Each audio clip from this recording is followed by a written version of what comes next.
Assalamu alaikum. It's Rehan Mirza with Sana Trust Foundation. It's an honor for me on behalf of our board, our staff, our students, and all of the families that we serve to wish all of you a blessed Ramadan. May Allah accept your fast and all of your good deeds and efforts in this month and allow them to continue long after this month as well. It's also an honor for me to talk about these first days and reminding us that they are days of Allah's mercy. And an opportunity presents itself here at Sana Trust Foundation for us to show mercy to one another.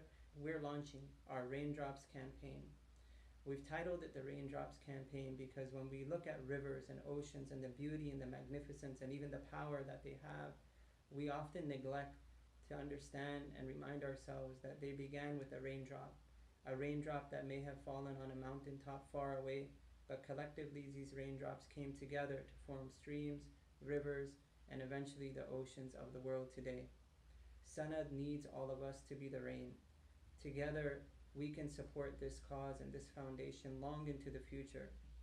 So we're asking 30 of our blessed brothers and sisters this month to become raindrops, recurring donors for the foundation.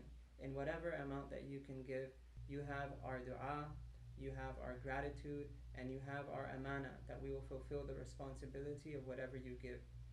May you have a blessed Ramadan. Assalamu alaikum wa rahmatullahi wa barakatuh.